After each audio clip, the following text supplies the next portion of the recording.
안녕하십니까 여러분. 무당이 본 괴담 벽사신당 천무 희궁이 옵니다. 오늘 좀 밤의 기운이 음산하네요. 이런 날은 꼭 뭔가 나타나더라고요. 도대체 어떤 존재가 나타나려고 이러한 기운일까요? 뭐가 나타나려고 밤에 이렇게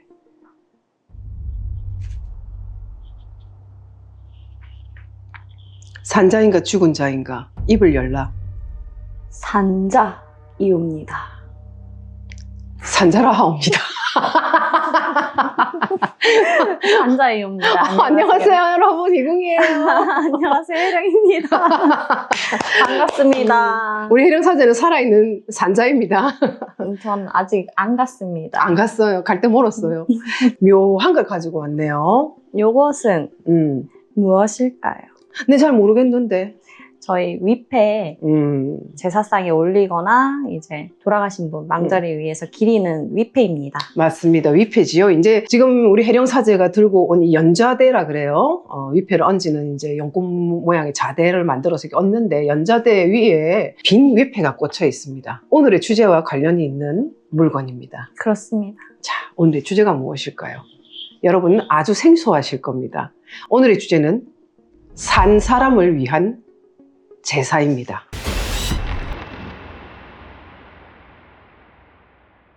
말 그대로 살아있는 사람을 앉혀놓고 그 사람의 위패를 세워놓고 거기다 제사를 지내는 거예요. 저도 좀 되게 생소한 이야기 중에 하나였는데 있을 법한 일이기도 해요. 왜냐면은 실제로 동해 쪽에 경상도 뭐 방어라든지 울산, 부산 이쪽 일대에 산 오국굿이라는 굿이 있어요. 그게 이제 그 노인분들이 내가 죽은 다음에 내를 위해서 구슬 안 해줄까봐 그런 것도 있고, 이제 살아있을 때 내가 죽은 다음에 좀 좋은 곳으로 가고자, 혹은 살아있는 동안에 내한테 있을 좀 남은 액살이나 애군이나 이런 걸 좀 물리고자, 가는 그날까지 좀 편안하고자 하는 어떤 그런 기원, 생명을 기원하고 죽은 후에 사후에 어떤 또 복을 기원하는, 그리고 조상들한테도 좀 뭔가 이렇게 대우를 하고 여러 가지 복합적인 의미의 굿이에요. 근데 이 산제사는 좀 다르더란 얘기지. 뭐가 이름부터가 좀 그래요. 산제사라는 게 이게 과연 누구를 위한 어떤 것일까? 느낌일 것 같아요? 좋은 의미는 아닌 것 같아요. 우선적으로 산 사람을 위한 제사? 근데 산 사람이 재물이 되는 거잖아요. 그러니까 어감상도 좋은 느낌은 아니에요. 직성에서 받았을 때 좋지 않지? 네, 맞아요. 나도 그랬거든. 지금 제가 읽어드릴 건데 한번 들어보고 시작을 하도록 하겠습니다. 오늘 들려드릴 이야기는 산 사람에게 올리는 제사에 관한 이야기입니다. 저는 원래 아버지, 어머니 그리고 저 이렇게 셋이서 살고 있었습니다. 지금은 아버지가 돌아가시고 어머니와 저 둘이서 살고 있고요. 어릴 때부터 집안 분위기가 그렇게 좋지는 않았는데 특히 아버지와 어머니 사이가 많이 안 좋았습니다. 이유를 물어보면 항상 제사 때문이라고만 하셨습니다. 보통 제사 때문에 싸운다고 하면 제사상 차리는 노동의 문제, 누가 준비하냐 이런 문제일 것 같잖아요. 그런데 우리 아버지 쪽 친가의 제사는 특이하다는 말로는 설명이 안 되었습니다. 처음 제사를 보았을 때 준비 과정은 정말 평범했어요. 음식도 그렇고 그릇도 그렇고 차려진 상만 보면 여느 집과 다를 게 하나도 없었습니다. 그런데 딱 하나, 제사상이 다 차려지고 나면 원래라면 영정사진이나 위패가 올라가야 하는 자리에 산 사람이 앉습니다. 그리고 나머지 가족들이 죽은 조상에게 절을 하는 것이 아니라 그 자리에 앉아있는 살아있는 사람에게 절을 2번 합니다. 술도 올리고요. 그리고 제사 내내 아주 엄격한 규칙이 하나 있습니다. 아무도 떠들면 안 된다. 그렇게 침묵 속에서 제사가 진행되고 나면 상에 앉아있던 그 사람이 갑자기 제사 음식을 먹기 시작합니다. 밥, 반찬, 고기, 과일, 과자 등등 상 위에 있는 걸 가리지 않고 숟가락을 멈추지 않고 쉬지 않고 남김없이 다 먹어치웁니다. 정말로 상 위의 음식을 싹 비울 때까지요. 여자들이랑 아이들은 절만 하고 나서 위층으로 올라가 기다립니다. 아래층에서는 그 사람이 혼자서 묵묵히 조용히 상을 비워갑니다. 그리고 모든 음식을 다 비우고 나면 그제서야 위층에 있는 사람들을 부릅니다. 이제 내려와서 같이 밥 먹자. 그러면 또 아무 일도 없었다는 듯이 다 같이 밥을 먹습니다. 이후에는 윷놀이도 하고 드라이브도 가고 여느 집처럼 가족 모임 분위기로 명절을 보냅니다. 이상한 건 그것뿐만이 아닙니다. 제사상에 앉아있던 사람은 없는 사람 취급을 받습니다. 눈앞에 분명히 사람이 앉아 있는데도 누구도 먼저 말을 걸지 않고 그 사람도 누군가에게 먼저 말을 걸지 않습니다. 제사가 아닌 날에는 거의 방에만 들어가 있고 제사 때 잠깐 나와 상에 앉았다가 제사가 끝나면 다시 사라지듯 방으로 돌아가는 사람. 어릴 땐 그 사람이 누군지도 몰랐습니다. 나중에서야 알게 됐습니다. 그 사람은 제 작은 할아버지였고 그 전에는 친할아버지가 그 자리에 앉으셨다고요. 이제부터가 본격적인 이야기입니다. 제가 중학생이 되었을 때 작은 할아버지께서 돌아가셨습니다. 아, 이제부터 그냥 다른 집처럼 정상적인 제사를 지내겠구나. 저는 그렇게 생각했습니다. 그해 추석, 평소처럼 친가에 내려갔습니다. 역시나 제사상은 차려져 있었고 분위기도 평소와 다를 바 없었습니다. 그런데 제사가 막 시작되려는 순간 큰아버지께서 조용히 앞으로 나오시더니 위패가 있어야 할 자리에 그대로 털썩 앉으셨습니다. 제사를 주관하는 것은 아버지였습니다. 아버지는 7남매 중 차남이었고 제사 진행은 큰아버지의 몫이었지만 이제는 저희 아버지가 주관하시게 된 거죠. 아버지가 제사를 시작하고 하나씩 절을 하기 시작했는데 그때였습니다. 갑자기 큰아버지 아들, 그러니까 제 사촌 오빠가 소리를 질렀습니다. 내가 왜 절을 해야 돼? 우리 아빠 안 죽었어! 그리고 그대로 제사상을 발로 걷어찼습니다. 그 뒤로는 정말 난장판이었습니다. 어른들끼리 고성이 오가고 주먹도 몇 번 오갔습니다. 여자들과 아이들은 다른 방으로 쫓겨 들어가 있고 무슨 일이 일어나는지는 들리지만 볼 수 없는 그런 상황이었죠. 얼마 후 아버지가 방으로 와서 이제 내려와도 된다고 하셨고 우리가 다시 거실로 내려갔을 때 사촌 오빠는 구석에 무릎을 꿇고 있었고 그 뒤로는 또 아무 일도 없었다는 듯이 밥을 먹고 명절을 보내고 각자 집으로 돌아갔습니다. 그 이후부터 명절 때마다 큰아버지의 모습이 이상해졌습니다. 살이 빠지는 게 눈에 보이고 얼굴은 점점 어두워졌습니다. 사람이 말라간다는 느낌이었습니다. 그러던 어느 날 큰어머니에게서 연락이 왔습니다. 큰아버지가 크게 교통사고로 당하셨다는 소식이었습니다. 전화를 받자마자 큰어머니는 울면서 어떻게 해야 할지 모르겠다고 하소연을 하셨는데 그 얘기를 들은 제 아버지가 한마디 툭 던지셨습니다. 형은 오래전에 죽었잖아. 무슨 소리야? 저희 어머니는 그 말을 듣고 큰어머니를 달래고 방으로 들어가 아버지와 거칠게 말다툼을 하셨습니다. 결국 어머니의 설득으로 우리는 큰아버지 병문안을 가게 됐습니다. 병원에 도착해 보니 그 넓은 병실에 큰집 식구들 말고는 아무도 없었습니다. 마치 정말로 죽은 사람을 대하듯 누구도 찾아오지 않은 상태였습니다.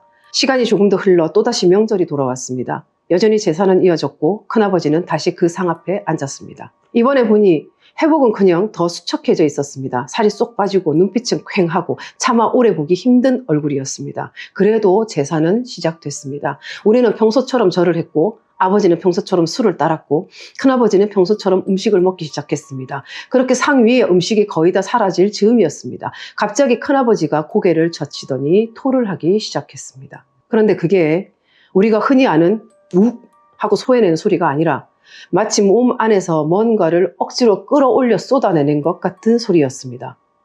몸을 비틀면서 괴로운 신음을 내뱉으면서 입에서 코에서 마구잡이로 쏟아내듯 토를 했습니다. 바닥으로 상위로 이미 먹어치웠던 것들이 그대로 쏟아져 나왔습니다. 그 와중에 큰아버지는 자기 딸, 제 사촌 동생의 다리를 붙잡고 늘어졌습니다. 떨리는 손으로 다리를 부여잡고 눈물을 흘리면서 말이 안 되는 소리 같은 신음을 내뱉으면서 놓지를 않았습니다. 사촌 동생은 울면서 다리를 빼려고 했고 큰어머니는 그 옆에서 어쩔 줄 몰라 했습니다. 결국 보다 못한 아버지가 큰아버지를 억지로 떼어내며 소리쳤습니다. 그만 좀 해. 여자들과 아이들은 다시 방으로 들여보냈고 남자들이 뒤처리를 하며 그 제사는 그렇게 끝이 났습니다. 그날 집으로 돌아가는 길에 아버지와 작은아버지가 낮게 대화를 나누는 걸 들었습니다. 앞으로 제사 신경 쓰지 말고 안 내려와도 된다. 그 뒤로 반년 정도 우리는 정말로 친가 제사에 내려가지 않았습니다. 그런데 이상하게 그때부터 아버지가 눈에 띄게 마르기 시작했습니다. 살이 쑥쑥 빠지고 식욕도 떨어지고 어느 날은 결국 영양실조로 쓰러지기까지 했습니다. 어머니는 불안한 마음에 아버지에게 풀코스 건강검진을 받게 했고 일주일 후 결과가 나왔습니다. 간암 말기. 아버지는 술도 담배도 안 하시던 분이었습니다. 그런 아버지에게 간암 말기 진단이 떨어지자 집안은 그야말로 멘붕이었습니다. 결국 아버지는 그렇게 세상을 떠나셨습니다. 장례식장에는 큰아버지를 제외한 친척들이 찾아왔고 장례를 마무리하던 어느 날 아버지는 유언처럼 한마디를 남기셨습니다. 지가 쪽이라고 연락하지 말고 살아라. 그렇게 저와 어머니는 아버지 쪽과 완전히 인연을 끊고 살게 됐습니다. 시간이 흘렀고 어느 날 짐 정리를 하다가 옛날에 쓰던 휴대폰 하나를 발견했습니다. 그 안에서 제가 가장 좋아하던 고모의 연락처가 나왔고 아주 오랜만에 용기를 내서 문자를 보냈습니다. 고모, 잘 지내세요? 큰아버지는 잘 계세요? 잠시 후 답장이 왔습니다. 고모의 첫 마디는 이랬습니다. 죽은 사람 얘기는 다시는 꺼내지 마라. 아버지가 생전에 했던 말과 똑같은 말이었습니다. 그리고 한마디가 더 덧붙여졌습니다. 작은아버지도 벌써 갔다.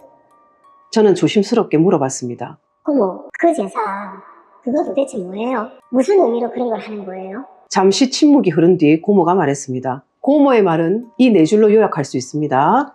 1. 우리 친가는 대대로 기가 약하고 단명하는 집안이다. 2. 이 운명을 막기 위해서 산 사람에게 제사를 지내기 시작했다. 3. 살아있는 사람을 제사상에 앉혀서 죽은 사람처럼 대우하며 제사를 지내면 그 사람의 기를 극도로 억누르게 되고 그렇게 기가 짓눌린 그 사람이 액바지가 된다. 4. 그래서 그 사람을 보면 아는 척도 하면 안 되고 절대 만져서는 안 된다. 손을 대는 순간 그 애군이 튀어서 옮겨 붙기 때문이다. 고모는 마지막으로 이렇게 말했습니다. 너 아버지가 왜 그렇게 빨리 간 줄 아나? 큰아버지가 교통사고 났을 때 병문안 갔지. 그리고 제사 때 큰오빠가 토하면서 붙잡고 울부짖을 때 내가 아버지가 떼어내면서 말 걸었지. 그때 다 튕기라. 그 애기 내가 아버지한테. 저는 한동안 아무 말도 할 수 없었습니다. 그리고 물었습니다. 근데 왜 꼭 남자만 앉아요? 여자는 안 돼요? 그 제사를 처음 권했던 무당이 그랬단다. 여자는 효과가 없고 남자아이가 해야 액을 제대로 막을 수 있다고. 전화를 끊고 나서야 여러 일들이 한꺼번에 떠올랐습니다. 사촌오빠가 상을 걷어차면서 우리 아빠 안 죽었다고 소리치던 날. 그 후로 사촌오빠 인생이 이상하게 꼬였다는 그 얘기들. 제사 중에 큰아버지가 사촌동생의 다리를 눈물 흘리면서 붙잡고 놓지 않던 그 장면. 그리고 작은아버지도 갔다는 고모의 말. 갑자기 이상한 생각이 들었습니다. 작은아버지가 돌아가셨다는 게 그게 정말 말 그대로 죽었다는 뜻일까? 아니면 큰아버지가 완전히 무너진 뒤 새로운 액바지가 된 걸까? 그 생각이 떠오르는 순간 온몸에 소름이 돋았습니다. 지금도 명절 때마다 문득 그런 상상이 듭니다. 어딘가의 상 위에 누군가는 여전히 앉아 있을지도 모른다는 생각이요. 살아있는데 죽은 사람 취급을 받으면서 집안의 모든 액과 병을 혼자서 다 끌어안은 채로.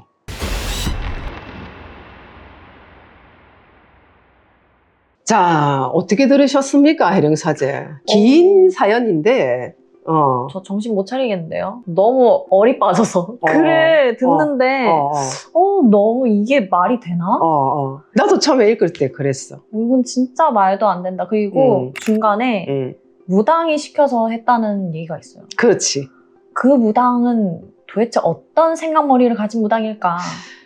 이거는 저주다. 저주다. 저주.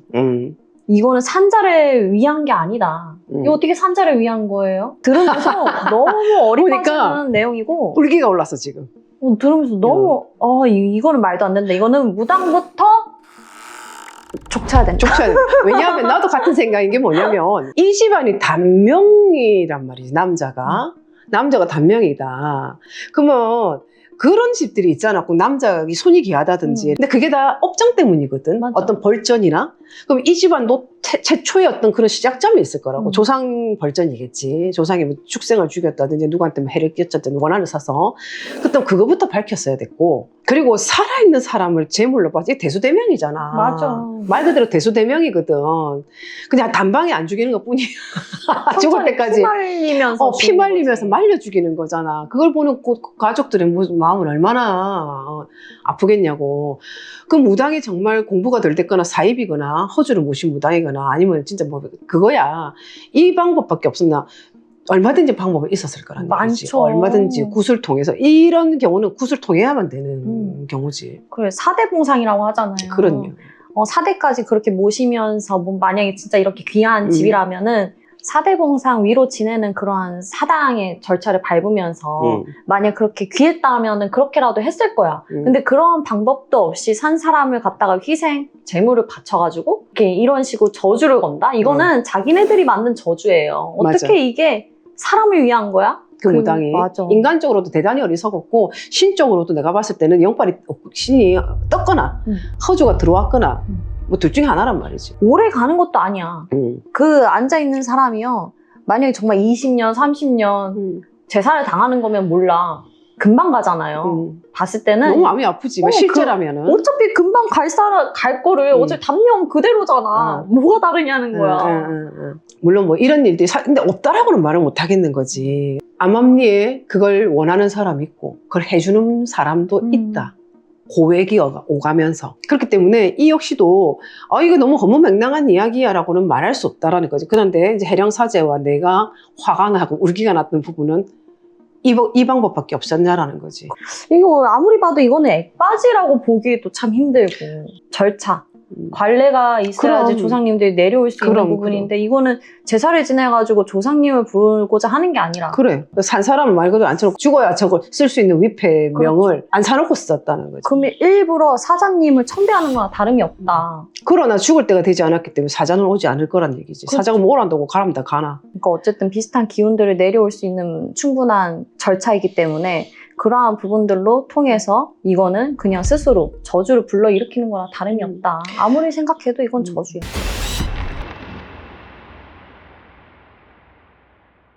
일반적인 제사와 우리 무교에서 쓰는 제사 이 두 개만 본다면은 차이점에 대해서만 좀 설명 부탁드릴게요. 무당이 만약에 한다 그러면은 굿을 통해서 이루어지는 거야. 조상 굿을 통해서. 그러면 조상상이 차려지잖아.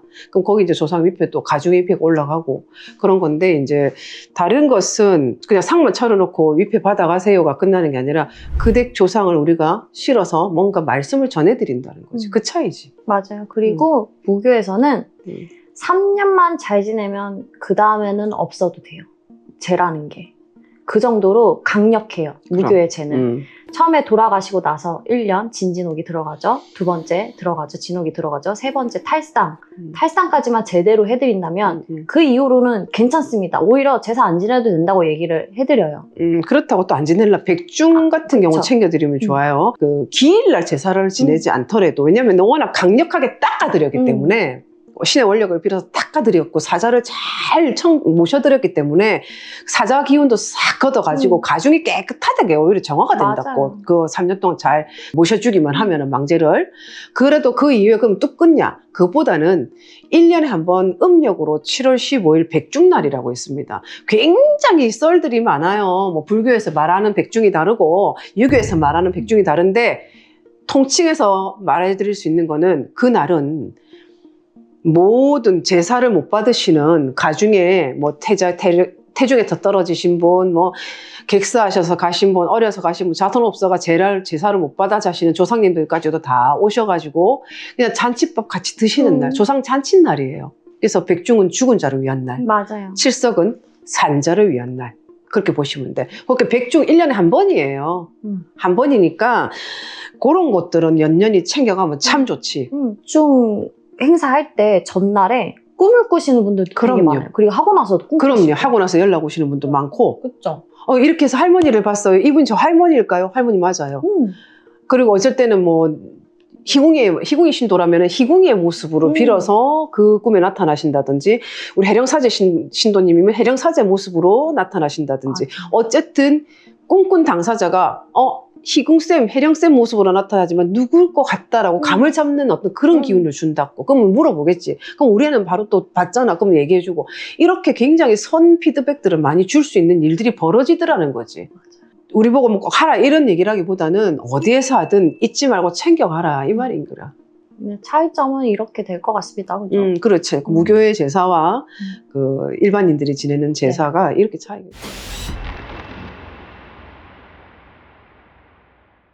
최초 원인을 생각했을 때 그냥 단명으로 타고나진 않거든. 물론 억장이 많은 집안에 점지가 돼가지고 같지만 그냥 막 그렇게 거기서 그냥 살다 가는 걸 수 있는데 처음부터 단명은 아니었을 거거든. 처음부터 단명은 아니었겠죠. 분명 어떠한 이유가 있었을 거고 말씀해 주셨던 것처럼 축생의 벌전이든 선왕의 벌전이든 그잖아요. 뭐 단지의 벌전이든 어떠한 벌전이 될 수 있는 거예요. 그렇지. 그리고 종교를 바꿔도 벌전이 떨어진다 그랬어요. 맞아. 그거 무서운데 사람들 잘 모르는데 전생의 인연법으로 오는 것 같아. 전생의 인연법. 어느 생에는 서양 사람이었을 수, 일본 사람이었을 수, 중동, 뭐 아프리카 어느 생을 거쳤는지 몰라. 근데 이 생에서 가장 밀접하게 영향을 미치는 삶이 있다고. 그 삶이 뭐 기독교 관련이 있다든지 전생에 어떤 서양의 어떤 그거 관련이 있다든지 그 파장이 맞을 때는 그쪽으로 하는 게 맞아요. 그리고 맞아요. 실제로 나도 신도님 오면은 종교를 가지세요. 근데 십자가가 보여지거나 그러한 기운이 느껴진다고 그러면은 교회를 가세요라고 얘기를 한다고. 성모 마리아상이 보여. 나는 항상 그 천주교 가야 되는 사람한테는 성모 마리아상이 앞에 분수가 요로에 있는 게 그게 보여. 옛때 대대로 여기는 불교 집안이야. 불교에다 너무 많이 닦아놨고 거기로 이미 대사 할아버지도 내려오시는 집안이고 그렇게 닦아놨는데 며느리가 딱 들어와가지고 나는 이런 거 다 필요 없고 기독교로 그냥 전향할 거야. 이럴 때는 정말 종교에 대한 벌전이 떨어지지. 그러니까 빌었던 집안에서 종교가 바뀌면 더 무섭다라는 거야. 더 무서운 거예요. 그리스의 아버지는 그러면 그게 애기 튄 게 아니라 그냥 저주가 옮았다라고 볼 수 있는 건가요? 이 괴담만 토대로 봤을 때 그 진단을 내려주고 이런 방침을 준 무당이 이 주술도 같이 들어간 것 같아. 그렇죠. 그래 우리 해령 사제가 자꾸 저주 했잖아. 그게 저주라는 게 주술이 들어가야 되는 거 저주의 그물에 걸린다고. 분명히 어떤 주술이 들어갔을 거야. 그 그물에 딱 걸리게. 있어요. 말을 걸지 말고 음식을 다 먹어야 되고 하는 그 방침들이거든요. 그래. 그게. 그 방침들이 있으니까 이게 저주가 되는 거고 주술이 되는 거고. 그래서 이 사람은 앉아있는 사람은 저주에 걸려있는 상태인데 그거에 대해서 말을 시키고 뭐를 했으니까 당연히 거기에 저주가 튀었다 라고 얘기를 할 수 있습니다. 애기 튀었다라기보다는 난 튀었다라기보다는 옮겨간 것 같아. 그쵸. 옮겨간다는 거지. 갔다. 저주가. 액도 아니고 살도 아니고 이건 그냥 저주 그 저주예요. 자체니까. 사람이 만든 사람이 행한 의식. 만약에 그렇다면은 남자가 액바지로서 조금 더 효과가 좋다라고 말한 것도 일부러 그런 가능성이 좀 더 클까요? 내가 생각했을 때 남자가 걸리는 게 뭐였냐면 남자는 대를 잇는 존재잖아. 남자여야 되는 이유는 그것 때문인 것 같아. 대를 이을 수 있는 존재이기 때문에. 그 여자는 시집 가면 출가 외인이 되잖아요. 만약에 남자를 대상으로 했을 때는 그만한 이유가 있었을 거야. 근데 이 무당은 똑똑한 무당이 아니다. 연맥이려고 한 게 아니라 그냥 무지랭이고 머리가 비어있기 때문에 그렇게 이런 절차를 만들어낸 거다라고 볼 수 있는 거죠. 그러니까 남자를 사용했을 때는 좋은 의도로 대상을 삼았을 거예요. 알려준 무당은 진짜 선의에서 아닐 수도 있다라는. 그렇지, 그럴 수도. 대단히 멍청하거나. 그치, 멍청하거나. 선의로 알려준 건데 이게 알고 보니까 저주술이었다. 그게 진짜 무서운 악이 그거거든. 악의 평범성이라는 게 그거야. 모르고 하는 게 더 무서워. 이게 맞다라는 그 신념. 맞아. 그게 의심해보지 않는 그 단순함. 그쵸. 아둔함. 그게 더 무서운 거야. 차라리 이게 악이다라는 걸 알고 있는 사람. 그 악을 골라서 하는 사람은 그보다 조금 나. 왜냐면 반대 방법도 알고 있기 때문에. 반대도 알고 있다는 얘기야. 맞아. 근데 이거밖에 몰라. 그 신념에 대해서 의심할 줄 몰라. 다른 걸 볼 줄 몰라. 그런 아둔함을 가진 악이 더 무섭다라는 거야. 맞아요. 그러니까 완전 순수 악인 거네요. 순수 악이지. 정말 해맑게 웃으면서 이렇게 해봐요. 이거 이렇게 하면 좋대요. 퍽 하고 왜 안 좋아하지? 이상하다. 이런 거는 거야. 섬찟한 맞죠. 거지.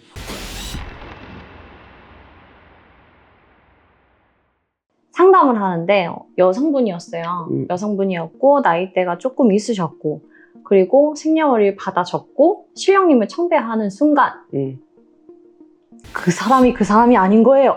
다른 사람이 보여지는 거예요. 보니까 자기 언니의 사주를 갖고 자기가 그 언니의 인생을 살고 있는 거야. 언니가 어릴 때 죽었어. 어릴 때 죽었는데 동생이 타고난 사주가 너무 안 좋았던 거야. 이 원래 언니의 사주는 너무 좋았어.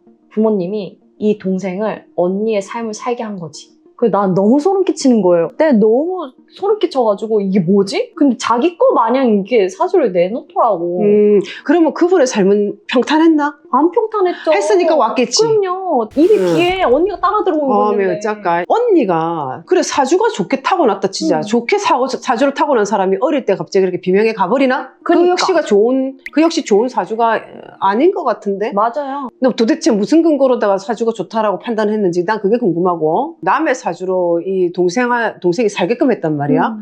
그러면 그게 단순히 호적에 그렇게 올린다고 그게 내게 되란 말이지. 뭐 그쵸. 절대 될 수가 없죠. 이미 그 사람은 끝난 삶이에요. 그러니까. 돌아가신 분들 끝난 삶인데 그 어떻게 돌아가신 분 거를 가져다 쓰냐고. 나는 그것도 참 이해가 안 가. 정말 소름 돋네. 가능한 이야기 맞겠다. 지금 내가 읽어드린 사연이. 그지요? 그러니까요. 이거 보니까 이것도 무당이 시켰어요라는 얘기를 딱 듣고 거기 그 지점에서 화가 난 거예요. 그러니까. 무지랭이들이. 이 아이를 지키고자 하는 마음에 절박한 심정에서 그렇게 했겠지만 그 이후에라도 다시 되돌려 놨었어야 되는데. 맞아요. 제가 아는 분 중에 언니가 돌아가셨어요.